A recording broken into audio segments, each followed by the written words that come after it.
Now there are two main methods of interfacing with AutoCAD, the mouse and the keyboard. Many users will use the mouse almost exclusively, using the keyboard only when it is unavoidable. However, I have found in my years that the key to efficiency in working in AutoCAD is to take advantage of as many tools as you possibly can. That includes the keyboard. If you look at the bottom of your screen, you'll see a gray area with a couple of lines. This is called the command line. That's right here. Here you can type in any command into AutoCAD. In this video series, I will often say type on the command line or type in the command. This is where you would type it in. Not only can you execute commands through the command line, but AutoCAD will give you feedback through that area. Now, many commands have options to them as well. Now, those options will appear on the command line. For example, the circle command. So I type in the word circle to start the command, and then I press enter. Now I get a couple of instructions on here. It's telling me to specify the center point for the circle. That means I'm starting the circle. Also, you'll see here, and they're highlighted in gray and they're drawn in blue. I have a 3P, 2P, a TTR, and then that's it. Now you can see as I move in the command line, they're highlighted. Now it used to be where you had to just manually type these commands in, but now I can click on them in the command line. Now these are different options. You'll see the little bracket, and then these highlighted blue text areas closed by the bracket. These are options. These are the options that I'm talking about. Now, as I'm typing in here, did you notice by my crosshairs, there's this area where the text showed up. If I press escape to get out of the command and I start typing in circle again, you'll see it shows up right by my crosshairs. Well, this is called a dynamic input tool. This is a visual aid. It's intended to help the drafter's efficiency. It puts the command line at your crosshairs where you're already looking at anyway to do your drawing with.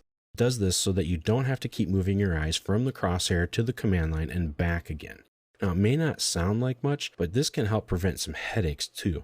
And it does save some time. If I have to look from my crosshairs to my command line, back up to my crosshairs every time I do a command, that's, half a second a time, but I'm doing, multiple commands, 10, 20 commands a minute possibly. That adds up. So it can save you some time. And trust me, it does ease up on the eye strain only looking in one spot, or at least limiting the amount of traveling your eyes have to do on the screen.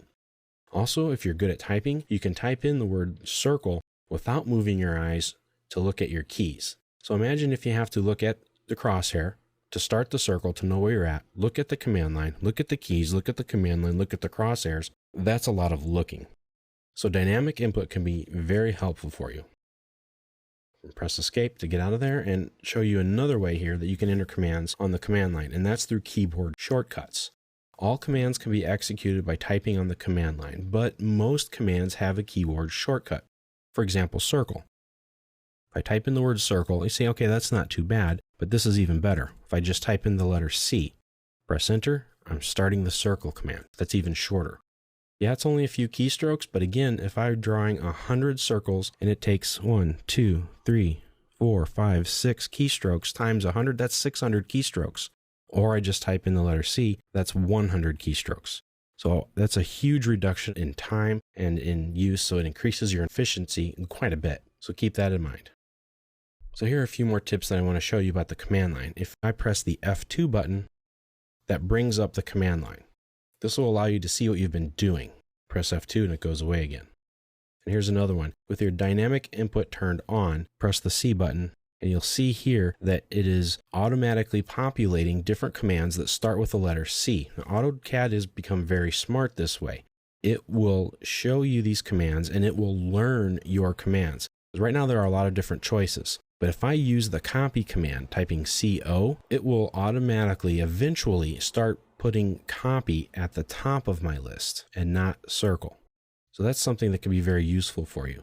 And as you type in the letter C, if I say, oh, I want change properties, or I want the combine command or copy, I can come through here and left click it to start that command. I don't have to keep typing.